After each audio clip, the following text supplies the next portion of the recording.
Topic is right to speech. Right to speech ಅಂತ ಹೇಳಿದ್ರೆ ನಾರ್ಮಲಾಗಿ ನಾನು ಹೇಳ್ತಿರೋದೇ ರೈಟ್ ಟು ಸ್ಪೀಚ್. ನನಗೇನು ಥಾಟ್ಸ್ ಬರುತ್ತೆ, ನನ್ನ ಪರ್ಸ್ಪೆಕ್ಟಿವ್ ಏನು ಅಂತ ಹೇಳೋದೇ ರೈಟ್ ಟು ಸ್ಪೀಚ್. ಜೊತೆಗೆ ನಾವು ರೈಟ್ ಟು ಸ್ಪೀಚ್ ಅನ್ನೋದು ಬರೀ ರೈಟ್ಸ್ ಅಲ್ಲದೆ ಅದನ್ನು ನಾವು ರೈಟ್ಸನ್ನು ಪ್ರೊಟೆಕ್ಟ್ ಮಾಡುವ ಒಂದು ರೆಸ್ಪಾನ್ಸಿಬಿಲಿಟಿ ಕೂಡ, ನಮ್ಮ ಡ್ಯೂಟಿ ಕೂಡ. ನಾವು ಈಗ ನಾವಿರೋದು ಡೆಮೊಕ್ರೆಟಿಕ್ ಕಂಟ್ರಿಯಲ್ಲಿ ನಮ್ಮ ಒಪಿನಿಯನ್ಸ್ ನಾವು ಹೇಳಬೇಕು. ಲೈಕ್ ಸೋಷಿಯಲ್ ಮೀಡಿಯಾದಲ್ಲಿ ಇತ್ತೀಚೆಗೆ ನಾವು ನಮ್ಮ ಒಪಿನಿಯನ್ಸ್ನ ಎಕ್ಸ್ಪ್ರೆಸ್ ಮಾಡ್ಬೋದು. ಯಾವುದಾದ್ರು ಪೊಲಿಟಿಕಲ್ ಪಾರ್ಟಿ ಏನೇ ಆಗಲಿ, ನೆಗೆಟಿವ್ಸ್ ಕಾನ್ಸ್ ಏನಿದೆ ಅಲ್ವಾ, ಎಲ್ಲದ್ರ ಬಗ್ಗೆ ನಾವು ಪರ್ಸ್ಪೆಕ್ಟಿವ್ನ ಇಡ್ತಾ ಹೋಗಬೇಕು. ಬಟ್ ಇದಕ್ಕೂ ಮುಂಚೆ ನಾವು ಒಂದು ಸಿಟಿಸನ್ ಆಗಿ ಥಿಂಕ್ ಮಾಡಬೇಕು. ನಾವು ಹೇಳೋ ಪದ ಇನ್ನೊಬ್ಬರಿಗೆ ಹರ್ಟ್ ಆಗಬಾರ್ದು.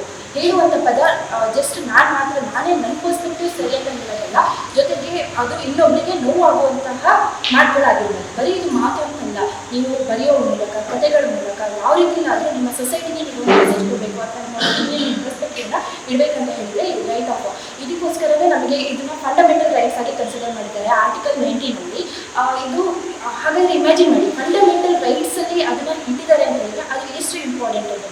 ಆದರೆ ನಾವು ರಿಯಾಲಿಟಿ ನೋಡೋಕ್ಕೆ ಹೋದರೆ ಇತ್ತೀಚೆಗೆ ನಮಗೆ ಸೋಷಿಯಲ್ ಮೀಡಿಯಾದಲ್ಲಿ ನಾವು ನೋಡ್ತಾ ಇರ್ಬೋದು. ನಾವು ಪೊಲಿಟಿಕಲ್ ಬಗ್ಗೆ ಮಾತಾಡೋಕ್ಕೆ ಹೋದರೆ ನಮ್ಮನ್ನು ಈಗ ದೇಶದ್ರೋಹಿ ಅಂತ ಕನ್ಸಿಡರ್ ಮಾಡ್ತಾ ಇದ್ದಾರೆ. ಲೈಕ್ ವಾಮನೂರು ಇರ್ತಾರಲ್ವ, ಅವರು ನಮ್ಮ ದೇಶಕ್ಕೆ ಎಷ್ಟೋ ಕೊಡುಗೆಗಳನ್ನ ಕೊಟ್ಟಿದ್ದಾರೆ.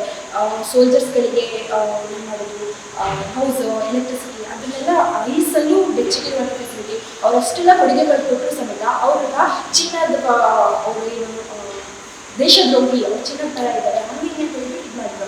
ಅದು ಅಕಸ್ಮಾತ್ ಅವ್ರಿಗೆ ಈಗ ಹೊರಟಂದ್ರು, ಬಟ್ ಸ್ಟಿಲ್ 1 year ಅವರು ಜೈಲಲ್ಲೇ ಇರಬೇಕಾಯಿತು. ಅವ್ರನ್ನ ಯಾರು ಕ್ರಿಮಿನಲ್ ಥರ ಟ್ರೀಟ್ ಮಾಡ್ತಿದ್ರು.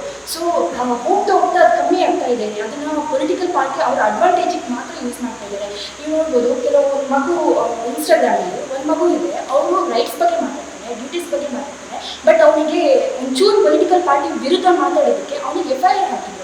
ಬಟ್ ಇನ್ನೊಂದು ಸೈಡ್ ನೋಡ್ತಾ ಹೋದರೆ ಒಂದು ಮಗು ಇದೆ, ಅವರು ಸ್ಪಿರಿಚುವಲ್ ಬಗ್ಗೆ, ಗಾಡ್ ಬಗ್ಗೆ, ಅದ್ರ ಬಗ್ಗೆ ಮಾತಾಡ್ತಿದ್ದಾರೆ. ಅವ್ರನ್ನ ಪೊಲಿಟಿಕಲ್ ಲೀಡರ್ಸ್ ಕರೆದು ಸನ್ಮಾನ ಮಾಡ್ತಾ ಇದ್ದಾರೆ. ಹಾಗಾಗಿ ನಾವು ಅದನ್ನು ರೈಟ್ ವೇಯಲ್ಲಿ ಯೂಸ್ ಮಾಡ್ಕೊಳ್ಳೋದನ್ನ ಫಸ್ಟ್ ಕಲಿಬೇಕು. ಮತ್ತು ಅದನ್ನು ಇನ್ನೊಬ್ರಿಗೆ ಹರ್ಟ್ ಮಾಡೋದಕ್ಕೋಸ್ಕರ ಯೂಸ್ ಮಾಡಬಾರ್ದು. ನಾವು ಅದೇ ಕಮೆಂಟ್ ಸೆಕ್ಷನಲ್ಲಿ ನೀವು ಪ್ರತಿಯೊಂದು ಹೆಣ್ಮಗು ಏನೋ ಒಂದು ಮಾತಿದ್ದಾರೆ ಅಂತ ಹೇಳಿದ್ರೆ ಅವ್ರು ಕಮೆಂಟ್ ಸೆಕ್ಷನಲ್ಲಿ ಓಪನ್ ಮಾಡಿ ನೋಡಿ, ಅವಳು ಹ್ಯೂಮಿಲೇಟಿಂಗ್ ವರ್ಡ್ಸ್ಗಳನ್ನ ಯೂಸ್ ಮಾಡ್ತಾರೆ. ಅದನ್ನೆಲ್ಲ ಕಂಟ್ರೋಲ್ ಮಾಡಬೇಕು. ಅದಕ್ಕೋಸ್ಕರನೇ ಅಲ್ವಾ ಇದನ್ನು ರೈಟ್ ಆಫ್ ಸ್ಪೀಚನ್ನ ಇಟ್ಟಿರೋದು. ಅವ್ರು ಹೇಳಬೇಕು, ಬಟ್ ಏನು ಹೇಳಬೇಕು ಅಂತ ಅವ್ರಿಗೆ ಗೊತ್ತಿರಬೇಕು. ಅದು ಇನ್ನೊಬ್ರು ಜೆಂಡರ್ ವಿರುದ್ಧ, ಅವ್ರ ಮನಸ್ಸು ವಿರುದ್ಧ ಮಾತಾಡೋಕ್ಕೆ ಹೋಗ್ಬಾರ್ದು. ಓಕೆ, ಇದನ್ನೆಲ್ಲ ಹೇಳ್ತಾ ಹೋಗೋದಾದ್ರೆ ನಮ್ಮ ಹ್ಯೂಮನ್ ಬೀಂಗ್ಸ್ ನಮಗೆ ಒಂದು ರೈಟ್ಸ್ ಇರೋಕ್ಕಿದೆ. ನಾವು ಡೆಮೊಕ್ರೆಟಿಕ್ ಕಂಟ್ರಿ ಇದೀವಿ ಅಂತ ಹೇಳಿದ್ರೆ ನಮಗೆ ಮಾತಾಡೋಕ್ಕೆ ರೈಟ್ಸ್ ಇರಬೇಕು. ಬಟ್ ನಾವು ಆ ರೈಟ್ಸನ್ನು ಹೇಗೆ ಯೂಸ್ ಮಾಡ್ಕೊತೀವಿ, ಯಾವ ದಿಕ್ಕಲ್ಲಿ ನಾವು ಅದನ್ನು ಯೂಸ್ ಮಾಡ್ಕೊತೀವಿ ಅನ್ನೋದು ತುಂಬ ಇಂಪಾರ್ಟೆಂಟ್.